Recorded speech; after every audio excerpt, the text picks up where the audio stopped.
একজন সাহাবীর নাম সাদ বিন মুয়াজ। কি নাম? নবী করিম সাল্লাল্লাহু আলাইহি ওয়াসাল্লামের সাথে একদম ডান হাত হয়ে যুদ্ধ করেছেন দীর্ঘদিন। বদর তিনি বীর সেনা, উহুদের বীর সেনা, ঠিক আছে। খন্দকের যুদ্ধেও বীর বিক্রমে যুদ্ধ করেছেন। তিনি আনসার সাহাবী, একদম মদিনার নেতা সাহাবী। সব সাহাবী কিন্তু একরকম নন। কেউ ছিলেন নেতৃস্থানীয় সাহাবী, তিনি ছিলেন একজন নেতৃস্থানীয় সাহাবী, ঠিক আছে। সাদ বিন মুয়াজ নবী করিম সাল্লাল্লাহু আলাইহি ওয়াসাল্লাম এত ভালোবাসতেন তাকে, এত ভালোবাসতেন যে তাকে নিজের মনে করতেন যে সাদ বিন মুয়াজ আনসাররা আমার নিজের। চারটাখানি কথা। এই সাহাবীর খন্দকের যুদ্ধে এই যে হাতের এই দিকে, সম্ভবত হাতের এই রগের মধ্যে একটা তীর এসে লাগে এখানে, এবং তীরটা তিনি বের করতে গিয়ে রক্তটা ছিঁড়ে যায়। এরপর ফিনকি দিয়ে রক্ত বের হওয়া শুরু হয়। চিকিৎসা করে করে রক্ত বন্ধ করা যায় নাই, এবং এই রক্তের প্রবাহিত রক্তেই আল্লাহর ইচ্ছায় তিনি শাহাদাত বরণ করেন, তিনি ইন্তেকাল করেন। নবী করিম সাল্লাল্লাহু আলাইহি ওয়াসাল্লাম প্রচণ্ড ব্যথিত হন, মানে মনটা তার খুব নরম হয়ে যায় সাদ বিন মুয়াজ রাদিয়াল্লাহু আনহুর জন্য। তো এই সাহাবীর যখন জানাজার নামাজ পড়ানো হচ্ছে, নবীজি বলছেন 70,000 ফেরেশতা তার নামাজে অংশ নিয়েছে।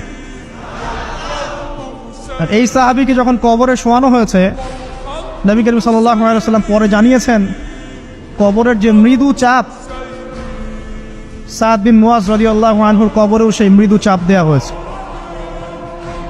আমি কি বুঝাতে পারলাম ভাই? আমাদের কোনো দাম আছে? এখনকার পলিটিশিয়ানদের কোনো দাম আছে? এখনকার সমাজ নেতার কোনো দাম আছে? এখনকার সুদখোরদের কোনো দাম আছে? এই ঘুষখোর দুর্নীতিবাজদের কোনো দাম আছে? আমরা যারা কাঠমোল্লা হয়ে আছি আমাদের কোনো দাম আছে? সাদ বিন মুয়াজ রাদিয়াল্লাহু আনহু যদি কবরের শাস্তি তাকে না ছাড়ে, প্রশ্নোত্তর পর্ব তাকে না ছাড়ে, আমরা পার পাবো?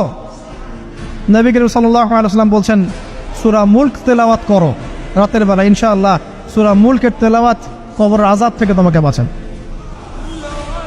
আর আমাদের তো ভাই কবরে সবাই সাথে যাবে না, গার্লফ্রেন্ড যাবে না, বাপ মা ভাই বোন সবাই যাবে না। একজন ব্যক্তি সুদ খাচ্ছে, জিজ্ঞাসা করে দেখেন কেন খায়, বলবে তার সন্তানের জন্য খায়, তার বউয়ের জন্য খায়, তার মা বাবাকে দেখতে হবে তাই খায়, তাই না? একজন ব্যক্তি ঘুষ খায়, বলবে আমার পরিবারের জন্য খাই। একজন দুর্নীতি করছে, পুকুর চুরি করছে, বলবে দুর্নীতি করছে আমার পরিবারের জন্য খাই, পরিবার ভালো থাকবে। সবার একই এক্সকিউজ যে পরিবার যেন ভালো থাকে, আমার সন্তানরা যেন ভালো থাকে, আগামী প্রজন্মের জন্য কিছু রেখে যেতে পারি, তাই না? এরকম একটা মানুষও কি আপনার সাথে কবরে যাবে?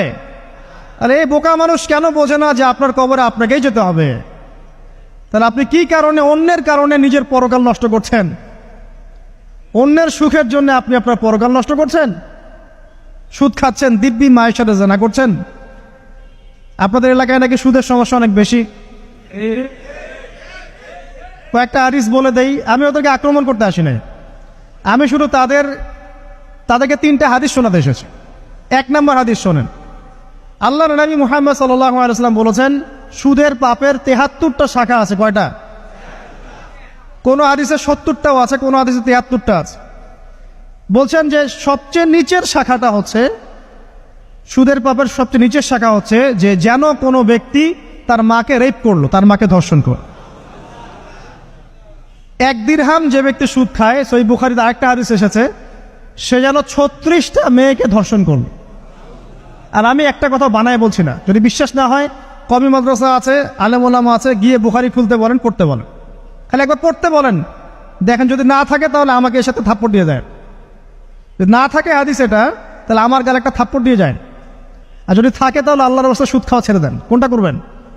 চ্যালেঞ্জ করবেন? নবীজি বলেছেন 1টা দিরহাম যে ব্যক্তি সুদ খায়, দিরহাম মানে কি? রৌপ্য মুদ্রা। এটা এখন দেখতে পারবেন না, জাদুঘরে আছে।